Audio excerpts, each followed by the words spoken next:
이 고관절에 대한 설명을 생각보다 많이 어려워하시는 분들도 있고요.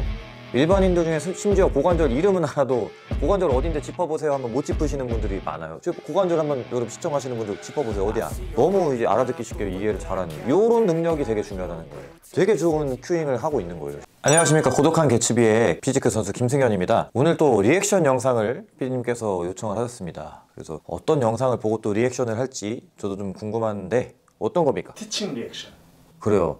생각해보니까 김종국 님이 몸 좋은 거야 누가 반박을 할 수 있겠어요. 몸 좋고 또 운동 잘 하시잖아요, 그죠? 이 운동에 대해서 리액션 하는 것보다 요새 자주 올리시는 운동에 가르쳐주는 콘텐츠 하고 계시더라고요. 그런 거 한번 보면서 이 김종국 님이 이 몸만큼이나 또 운동해온 거만큼이나 남 이제 지도할 때 가르쳐줄 때 잘 하고 계실지. 가수잖아요, 그죠? 트레이너가 아닙니다. 그래서 트레이닝의 영역에 있어서는 당연히 전문가가 아니니까 당연히 부족할 수 있어요. 그래서 그런 거에 대해서 제가 한번 보고 티칭 리액션 굉장히 참신하네 해보겠습니다. 한번 보시죠. 또 저희랑 또 친분이 있는 최한진 선수가 나왔네요. 사실 뭐 저도 등 운동에 대해서는 많이 이제 배워가고 계속 나날이 좀 달라질 정도로 진짜 전문가라더라도 등 운동은 진짜 굉장히 의견이 많이 나뉘는 운동이에요. 그래서 항상 공부하고 새로 그 정보를 업데이트하고 이래야 되는 운동인데, 김종국님 같은 경우는 자신만의 확실한 노하우가 확고하게 있으니까 그걸 이제 전달하는 데 있어서 어떠한 기준을 잡고 거기에 맞게 이제 이야기를 하고 있는 것 같아요. 예를 들면 가동범위 길게 늘려야 된다 뭐 이런 거 하나를 정해놓고 거기에 맞게 수행이 안 될 때 바로바로 훈련하는 사람한테 전달을 해서 이행을 할 수 있게 말하는 게 이제 트레이너의 역할이거든요. 사실 그런 것들이 지도자들은 이제 큐잉이라 그래요. 큐잉이라 그래서 어떤 말이냐면 단서 찾기, 언어적인 또는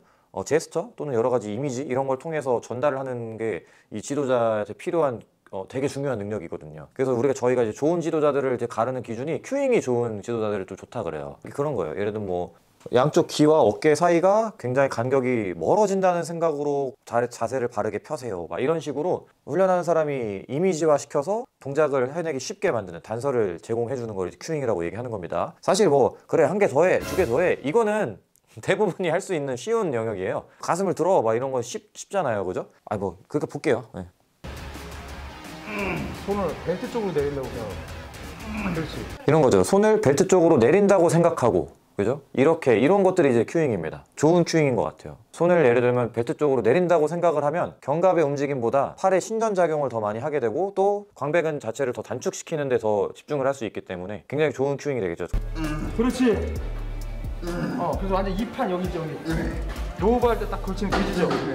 뭐 운동 해보신 분들 가운데 의외로 로우바 하이바 스쿼트 구분도 못 하시는 분들이 많거든요. 근데 김종국님 같은 경우는 로우바와 하이바 스쿼트의 뭐 차이를 알고 계신 것 같아요. 이게 별거 아닌 개념인데 생각보다 심지어 트레이너들조차도 로우바 하이바 개념을 모르는 사람도 있습니다. 지금 몇 년 지금 팔 좀 벌리셨잖아요. 근데 이게 많이 벌리셨을 경우에 이제 어깨 부상이 오는 건데 약간 어깨보다 조금만 넓게 하시고 이런 것도 좋은 것 같아요. 그러니까 사실 운동에 있어서 가장 중요한 게 뭐 어디 근육을 잘 매기고 이런 거보다 부상을 안 당하게 하는 게 되게 중요해요. 이렇게 하면 부상 당해 라는 거를 좀 알려주는 게 운동 초보를 지도할 때 되게 중요한 개념인 것 같은데, 이 변요한 씨를 지도하면서 팔을 너무 넓게 벌렸을 때는 오히려 부상 당할 확률이 크다 이렇게 좀 인지를 시켜주는 게 굉장히 좋은 것 같아요. 탁탁 치는 스타일이나 그런 거 절대 하시면 어깨 부상 오시기도 쉽고, 이렇게 계속 어깨 부상 이렇게 운동을 하면 어깨 부상이 오기 쉽다 이런 식으로 지도하는 방식은 되게 좋은 방식이라고 저도 생각을 합니다. 우리가 차를 타고 갈 때 10명을 다 태워서 가야 돼요. 등이 차지하고 있는 게 10명이에요. 그러면 10명을 다 태우고 가야 되는데 한 3명만 태우고 출발하는 거예요. 이런 비유도 되게 좋네요. 근육의 개임률을 높여서 운동하는 게 한 회를 반복을 하더라도 되게 중요하다는 개념을 알아듣기 쉽게 이렇게 비유해서 설명해 주는 것도 제가 되게 좋아하는 방식이라서 그런지 되게 반가운 방식인 것 같습니다. 큰일 나네요. 지금 문제점은 가동 범위가 너무 안 나온다는 거예요. 이렇게 하면 큰일 납니다. 팔꿈치서부터 어깨까지 다 다쳐요. 왜냐? 정확하게 가슴 위쪽으로 떨어져야 돼요. 저도 이제 벤치프레스를 완전한 가동 범위, 즉 가슴 터치를 하는 방식으로 하는 거를 항상 디폴트로 가르치고 그렇게 유도하는 이유가 마찬가지로 브레이크를 너무 빨리 걸어버린다는 거죠. 가슴 터치가 안 된다면 스무스하게 브레이크를 밟아야 되는 지점보다 더 빠르게 급브레이크를 밟는 거기 때문에 당연히 제동거리가 더 늘어나고 타이어와 마모, 또 브레이크의 마모 이런 것들이 더 심하게 일어나요. 그 타이어나 브레이크라고 한다면 결국엔 관절이겠죠. 우리 몸에 치면 관절에 더 부담이 갖는 방식이 바로 부드럽게 완전 가동범위를 쓰지 못하고 중간에 브레이크를 걸어서 오히려 역으로 다시 밀어버리려고 하는, 이 고관절에 대한 설명을 생각보다 많이 어려워하시는 분들도 있고요. 일반인들 중에 심지어 고관절 이름은 알아도 고관절 어딘데 짚어보세요 하면 못 짚으시는 분들이 많아요. 고관절 한번 여러분 시청하시는 분들 짚어보세요. 어디야? 레고는 어때요? 다리랑 몸통밖에 없잖아요. 그리고 다리랑 몸통이 접히는 딱 그 부분, 거기가 바로 고관절이에요. 레고 관절을 생각하시면 딱 이해가 될 거예요. 너무 이제 알아듣기 쉽게 이해를 잘하는 이런 능력이 되게 중요하다는 거예요. 되게 좋은 큐잉을 하고 있는 거예요 지금. 형 채널이 잘 된 이유가 따로 있는 게 아니야. 뭐네? 형이 이렇게 말하는 거 처음 들었죠. 인사한테 말 한마디도 안 시켜줘. 운동량에 말을 내가 너무 많이 해가지고. 지도에 대한 건 아니지만 공감대가 말이 되게 많으시네. 그래서 카이님이 또 얘기하잖아요. 왜 이렇게 말이 많고 게스트한테 말할 시간을 안 준다고. 좀 약간 공감이 돼요. 저도 약간 그런 편이거든요. 게스트 나오면은 자꾸 들어야 되는데 제가 말을 더 많이 하게 돼요. 아니 굳이 뭐 끼워 맞추려는 게 아니라 저는 뭐 여러분들 아시다시피 워낙 제가 말이 많은 편이잖아요. 그죠? 뭐 한번 시작하면 밤새도록 얘기할 수 있죠.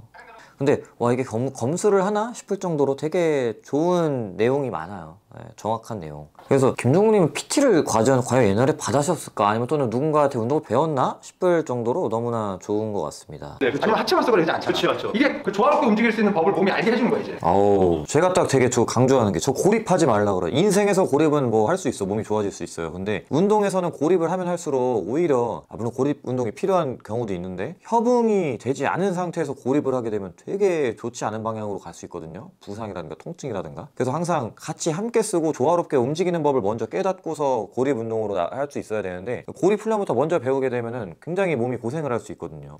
이거 너무나 좋은 태도와 마인드로 운동을 지도하고 이미 그런 그 배경 지식이 다 이미 돼 있다는 거거든요. 그러면 결코 어설프거나 뭐 전문가 흉내내는 게 아니라 어느 정도 전문가에 준하는 그런 지식이 있다, 경험이 있다, 이렇게 저는 판단이 됩니다. 네, 전체적으로 내용 자체가 되게 좋다. 네. 기본적인 거랑 뭐 운동에 대한 약간 뭐 마인드셋, 그리고 안전에 대한 뭐 강조, 이런 것 측면에서는 너무 훌륭한 트레이너라고 봐요. 저는 그냥 딱 객관적으로 되게 운동에 대한 흥미와 그리고 좋은 태도를 만드는 데 있어서 되게 좋은 접근법을 사용하고 이 사람으로부터 운동에 대한 흥미와 깨달음을 좀 주는 거에 있어서 되게 능숙하게 전달을 하고 있는 것 같아서 좋은 티칭이다 라고 생각이 들어요. 그리고 무엇보다 되게 중요한 게 뭐냐면요, 트레이너 가운데 정말 하드코어 스타일을 너무 그냥 힘들게만 하는 걸 강조한 나머지 진짜 안전 불감증인지 뭔지 몰라도 다칠 법한 자세를 회원이 보이는데도 막 밀어붙이고 더 하게 만들고 하나 더 해, 힘들어, 원래 더 힘들어, 더 해, 막 이것만 강조하는 분들도 되게 많아요. 그런 것도 물론 좋은 트레이닝이라고 볼 수도 있어. 그렇게 해서 만족을 하고 운동 진짜 땀 흘리고 너무 좋았다 이렇게 하는 분들도 계시겠죠. 그런 분들한테는 또 좋은 트레이닝이 될 수도 있어요. 근데 이제 운동이 낯설고 힘들고 고통이 익숙하지 않은 분들을 그렇게 하면 안 돼요. 트레이닝에 있어서 되게 중요한 거 개인화, 그죠? 특수성의 원리, 그리고 개별성의 원리, 이런 걸 항상 지켜야 되거든요. 그리고 당연히 그런 걸 이제 지키는 것 같아 보여요. 그러니까 그것만 봐도 되게 좋은 지도자의 자질을 갖췄다, 볼 수 있겠죠. 자, 이렇게 최근 이제 가장 핫한 운동 유튜버라고 해도 되겠죠? 가수 김종국님의 짐종국 영상에서 이제 티칭하고 있는 영상을 보고 제가 리액션을 한번 해봤습니다. 현직 트레이너이자 피지크 선수로서 사실 뭐 전문적인 리액션을 하고 싶었는데 제가 뭐 이 번데기 앞에서 주름 잡는 꼴인 것 같습니다. 누가 전문가야? 누가 누굴 평가해? 라고 여러분들 사실 느끼셔도 괜찮을 만큼 너무 좋은 내용들이 많았고 제가 뭐 흠잡을 건 거의 없었어요. 그 정도로 티칭 실력도 만만치 않은, 그냥 운동을 오래 해왔고 본인 운동만 잘하고 몸이 좋은 게 아니라 누군가를 이제 지도할 때도 되게 좋은 올바른 태도와 올바른 내용으로 이 사람을 운동에 진짜 끌어들여서 이 삶을 바꿔주고 싶은 그런 진정성이 좀 느껴져서 저도 뭔가 흐뭇했고요. 여러분들 항상 저도 마찬가지예요. 나는 누군가가 내 영상이나 뭐 아니면 나로 하여금 운동에 흥미를 느끼고 운동을 되게 열심히 해서 되게 인생이 달라진다면 너무나 뿌듯할 것 같아요. 그리고 김종국 님도 그런 거에 되게 보람을 느끼고 계신 것 같고요. 그런 책임과 어떤 의무감처럼 또 그런 걸 갖고 계신 것 같습니다. 연예인으로서 아무래도 많은 사람에게 집중되고 주목받는 입장에서 좋은 영향력을 보여주고 있는 것 같아서 저도 응원하게 되고요.